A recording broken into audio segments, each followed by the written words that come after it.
پورا سسٹم تبدیل کر دیا گیا. یا تو وہی بچے جو اپنی مسلمانیت کھو کے غلام بن گئے تھے، ان کو پتا بھی نہیں تھا،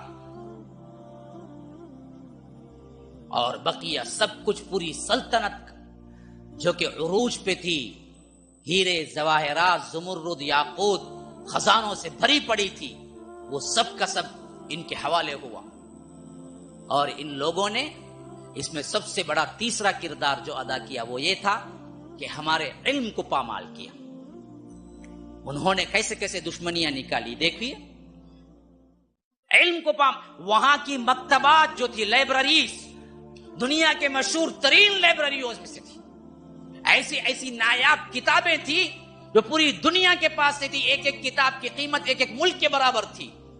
بدبختوں نے ایسی کتابوں کو دریا کے اندر پھینک کے پورے دریا کو سیاہ کر ڈالا. اور جو قیمتی کتابیں علم و فنون پہ تھی، ان قیمتی کتابوں کو اپنے طور پر اپنے اپنے لائبریریوں میں بھیج کر نام تبدیل کر کے رکھوا دیے گئے. آج جتنے نام ہیں وہ سب انگلش نام ہے، تو لوگ سمجھتے ہیں سائنس کی ترقی میں کیا ہے، انگریزوں کا ہاتھ ہے. حالانکہ وہ انگلش نام ہیں، سب کے سب عربی نام ہیں. اور یہ لوگ بدبختوں نے اسی وقت نکال کے ان ناموں کو ایڈ کیا اور وہاں پر انگلش تلفظ کو بدلایا. ورنہ تو علوم فنون کے جتنے بھی ایجاد کردہ تھے وہ اندلس کے تھے، اور اندلس میں سب کے سب مسلمان تھے. الجبر والمقابلہ، اس کو الجبرا کر دیا.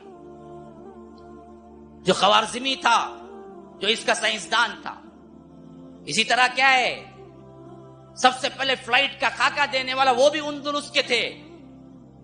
ان کا نام ہٹا کے کیا ہے، آج کا جو فلائٹ کو بنانے والے 2 اشخاص تھے ان کے نام سے لگا دیا. سب سے پہلا قرطبہ کے اندر ہی سب سے پہلا سائنسدان کوشش کیا، مسلمان تھا. اس نے پرندے کے اڑتے ہوئے پروں کو دیکھ کر یہ آئیڈیا لیا کہ یہ لوگ فضا میں اپنے آپ کو کس طرح قائم رکھتے ہیں. پھر اسی کا سب سے پہلے آئیڈیا تھا کہ انسان کو اگر اڑنا ہے تو پروں کی سب سے بڑی ضرورت ہے.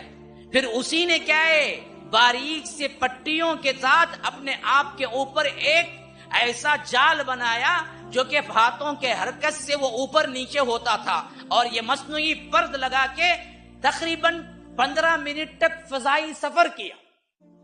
وہ اترنے کے لیے دم لگانا بھول گیا تھا، یعنی اس وقت اسے آئیڈیا نہیں آیا، جس کے واسطے وہ گر کے کیا ہے بعد میں مرا. وہ سائنسدان اسی تجربے میں مرا. اور تجربہ ہمارا تھا، اور ہم نے کیا تھا پہلے تجربہ اس کا، اور وہ پرندے کو دیکھ کے آیا تھا. آج تک بھی اسی فلسفہ اور وہی اصولوں پر فلائٹ بعد میں بنائی گئی. اور اسی طرح وقت دیکھنے کی سب سے پہلی گھڑی بھی اندلس والوں نے بنایا، اور وہ بھی اللہ کے دی ہوئی اس حکم پر کہ چاند اور سورج کا جو اللہ تبارک و تعالیٰ کہتا ہے کہ کیلنڈر اور وقت کے لیے ہم نے بنایا ہے. یسألونک عن الأہلہ قل ہی مواقیت للناس والحج. تو ہمارے مسلمان سائنسدان کو ٹکرایا کہ جب اللہ اس کو کہتا ہے کہ مواقیت ہے اور اس کی ٹائمنگ ہے، تو اسی سورج اور سیاروں سے انہوں نے ایسا ٹھیک اندازہ لگایا کہ آج کے لمحوں میں تمہارے اختلاف ہو سکتا ہے، اس گھڑی میں اختلاف نہیں ہوتا.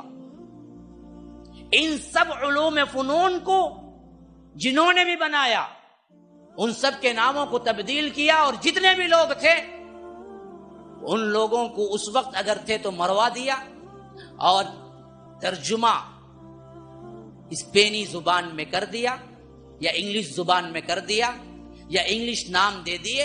پھر اس کے بعد مسلمانوں کا ہسٹری سے نام و نشان مٹ گیا. آج بھی اگر کوئی اس معاملے میں سرچ کرے، ہر ایجاد جو آج کی ہے اس کے پیچھے مسلمان کا ہاتھ تاریخ سے پروف کر کے بتا سکتا ہے. ہمارے نوجوان اس میں آگے نہیں آتے. کوئی نکلے آج کا نوجوان، جتنے فنون ہیں ان فنون پر ریسرچ کرے تو ہر فن کی ابتدا جو پیچھے پہلے خاکہ دیے وہ دراصل مسلمان آئیں گے، اور ان میں زیادہ تر اندلس کے آئیں گے.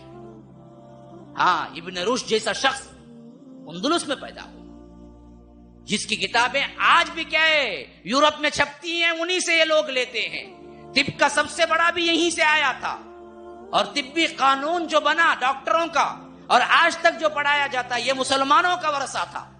اور مسلمانوں نے سب سے پہلے جراحی کا آپریشن، کاٹنا، اس معاملے میں الوپیتھی جتنی آگے بڑھی ہے یہ سب کے سب مسلمان سائنسدان اور ڈاکٹر اندلسوں کے مرہون منت ہے. سب سے پہلے مسلمان نے ہی یہ نتیجہ دیا کہ آپریشن کے ذریعے کسی چیز کو دور کیا جا سکتا ہے، ورنہ جراحی کا نظام اس سے پہلے نہیں تھا. اور جتنا ٹاپ لیول پہ الوپیتھی گیا ہے ان سب کی وجہ وہی چیزیں وہی قوانین ہیں جو مسلمانوں نے بنوائے جراحی کے لیے. اور سب سے پہلے آلات جو بنوائے جراحی کے جتنے میڈیکل اور خاص کر آپریشن تھیٹر میں جو قینچی اور جو کٹر اور جو چیزیں استعمال ہوتی ہیں اس کا خاکہ دینے والے مسلمان سائنسدان ہیں جو آج بنائے گئے. اس وقت ان لوگوں نے اسے میٹل سے بنایا یا لوہے سے بنایا. جراحی میں سب سے پہلے اصول بنانے والے یہی ہیں. بس ان کو سب سے بڑی پریشانی یہ تھی کہ انستھیسیا کا مسئلہ تھا. بے ہوش کیسا کرے، کیونکہ بے ہوشی کے بغیر جراحی ممکن نہیں تھی. اور کئی مریض ایسے تھے جو خطرناک جراحی کے دوران مر جاتے تھے. کیوں؟ ہوش میں ہوتے تھے. اور سب سے پہلے انستھیسیا کی دوا کو فائنڈ کرنے والا بھی اندلسی ہے اور وہ بھی سائنسدان ہے اور وہ بھی مسلمان ہے. جب یہ دوا ہاتھ لگی تو پھر بڑے بڑے آپریشن ہونے لگے. لیکن اس معاملے میں سب سے پہلے انستھیسیا جب آیا اس وقت معلوم نہیں ہوتا تھا کہ وہ ہوش میں کب آئے گا. یہ سب سے بڑی مسئلہ تھا. آج کی ترقی میں اتنا تو آ گیا ہے کہ کتنے منٹ کا دیا جائے اور کتنے منٹ بعد اسے ہوش آ جائے، بلکہ بے ہوش نہ کر کے صرف سن کر کے آپریشن کرنے کی بھی انستھیسیا آ چکی ہے. اور اس زمانے میں یہ دونوں چیزیں نہیں تھی جس سے اطباء کو پریشانی ہوتی تھی. یہ سب کچھ ہم مسلمانوں نے دیا، لیکن ہمارے کرتوت یہ رہے کہ ہم غافل زندگی گزارے. اللہ تبارک و تعالیٰ کی مار پڑی تو جو کچھ ہمارا سرمایہ تھا وہ سب لوٹ کے لے گئے. نہ ہم کو معلوم ہے، نہ ہمارے بچوں کو معلوم ہے، نہ ہماری بچیوں کو معلوم. تاریخ پڑھواؤ مسلمانوں، تاریخ پڑھواؤ. کوئی ایسا کارنامہ کر جاؤ جو امت کے لیے نفع بخش ہو. اپنے بچوں کو لگاؤ، اپنی بچیوں کو لگاؤ. انٹرنیٹ، فیس بک، فلاں فلاں اس میں ضائع کرنے کے بجائے وہی انٹرنیٹ، وہی گوگل سے کیا ہے سرچ کرو، ریسرچ کرو. مسلمانوں کی کھوئی ہوئی داستان اور شان کو واپس لوٹانے کی کوشش کرو. میں بچوں سے التجا کرتا ہوں جو لڑکیوں کو چیٹنگ کے لیے سرچ کرتے ہو، دنیا کے لیے سرچ کرو مسلمانوں نے کیا کیا ایجاد کیا. نیٹ میں جاؤ تو یہ کام کرو، پڑھو، دیکھو کیا کچھ ہے. ایک انگلی پہ کیا پورا علم سمٹ کے آ گیا ہے تمہیں. آج علم حاصل کرنے کے لیے نیٹ استعمال کرو، علم حاصل کرنے کے لیے گوگل استعمال کرو. آج کی دنیا میں کیا حیرت انگیز کارناموں کے لیے کرو، فحاشی اوریانی کے لیے مت کرو. یہ زمانہ ہمارا فحاشی اوریانی کے لیے